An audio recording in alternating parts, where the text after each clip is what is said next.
Hello and welcome to my educational project. Today we're going to discuss educational chatbots for diabetes. And our goal is the reduction of risk for Hispanic Latino population in the United States.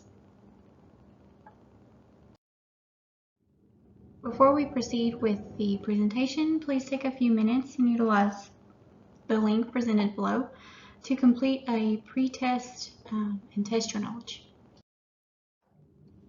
Learning objectives in this presentation are to define a chatbot, describe how a chatbot can distribute information to the community, list the topics for prevention of diabetes that can be presented by the chatbot, list 3 reasons why a chatbot would be beneficial to the population at risk for diabetes, and describe how the chatbot can be placed throughout the community to reach the population at risk.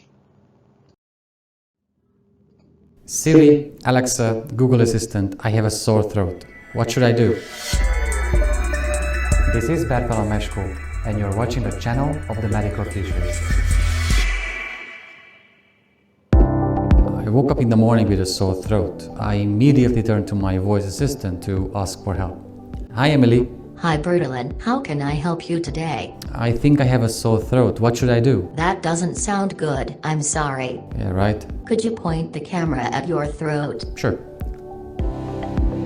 You have a sore throat, nothing serious. You should have a fruit salad and a yogurt for vitamin intake, chamomile tea with honey and throat drops for easing the pain. Oh, thank you. I will monitor your vital signs through your skin patch, and if I discover any change, I will make an appointment to your doctor. Shall I work today? It would be best for you to rest.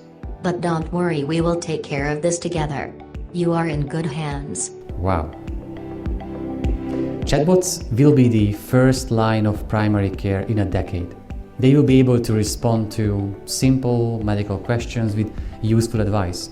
They can track patients' health, parameters, and help make sense of their data. They support medication management and give recommendations about drugs. In some cases, chatbots can also connect patients with clinicians for diagnosis or treatment. During the entire process, there is no need for patients to go anywhere to wait for medical help or to have the feeling of being left alone. As for doctors, since health chatbots are the first contact point for patients, the number of patients in the waiting rooms will decrease. So will the amount of paperwork. There is more time for patient-doctor communication in more serious cases and more room for meaningful consultations. It all sounds great, but what about our privacy? How much should these artificial intelligence supported platforms know about us? Who else could have access to our very personal health information?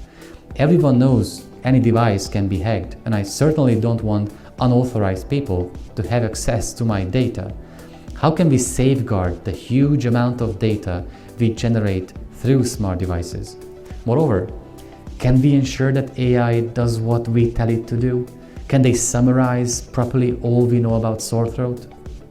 Nobody has the answers for these difficult questions, but I'm sure that the era of talking algorithms is here.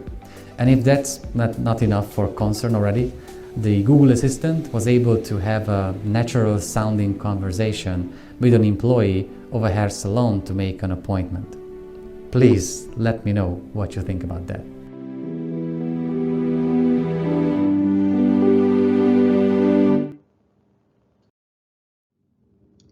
Chatbots can provide for the promotion of a healthy lifestyle through providing on-demand information for health-related problems, such as diet, exercise, signs and symptoms of diabetes, medication management, and identification of local community resources.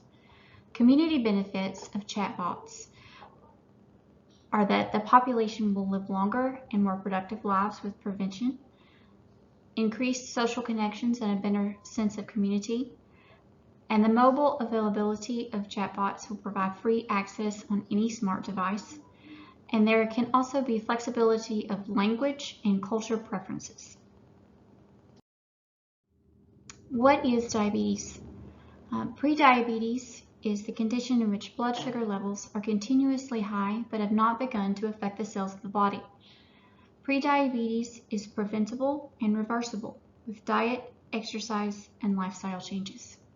You can also take a prediabetes risk test at cdc.com.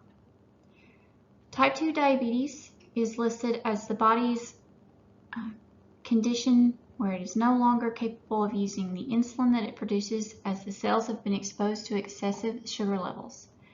There are continuous high blood sugar readings that require intervention.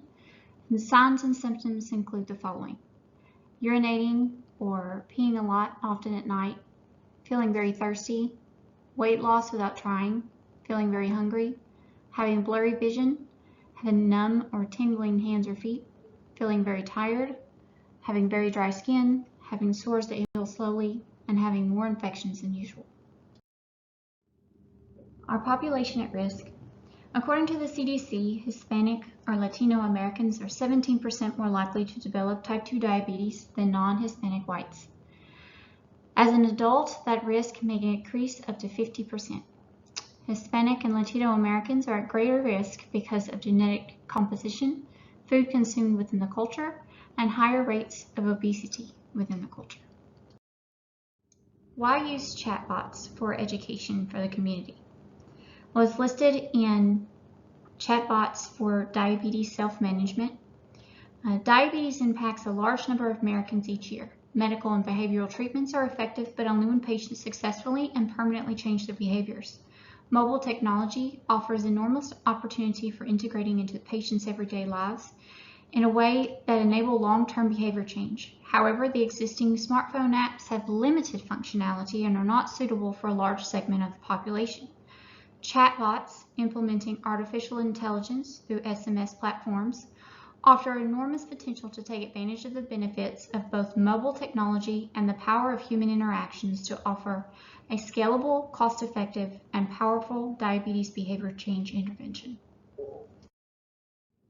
Some examples of chatbots. Buoy Health is developed by a team of doctors and computer scientists through the Harvard Innovation Laboratory. This chatbot asks about details of your medical state and offers you various solutions and applicable steps to take. Ask Sophia. According to the Say Hello to Sophia article online, move over Siri and Alexa, there's a new voice in town, meet Sophia. Novo Nordisk's first chat box built specifically for people with diabetes. Sophia is available on the Danish drug maker's Cornerstones for Care website, usually presented on the home screen as a woman's smiling face on the right-hand side. Ask Sophia tab. One click opens a dialog box with Sophia's friendly greeting and offer to help. The chatbot, which launched in April, directly answers questions and addresses concerns, or forwards or redirects when it doesn't know the answer, but also learns through human interactions and will consistently improve over time at addressing questions and needs. Chatbots will be instrumental in improving access to care. It is available to anyone with a smartphone. It also can be placed on multiple terminals or kiosks that can be set up at all types of different locations. Within the community, any and all public institutions such as libraries, government offices, schools, and community centers can be utilized with a kiosk. First point of contact to gather treatment information and education can be done by the chatbot, and it will limit office visits for non-emergency needs. The benefits of chatbots listed for the patient are as follows. It can provide access to education for prevention of diabetes, diet information, exercise information, along with resources in order to show the patient exactly how to utilize these resources, and they can have remote access to prevention information and programs. Within the community, it'll improve the overall community prevention of diabetes. It is adaptable to any language, and education can be catered to specific culture and gender needs.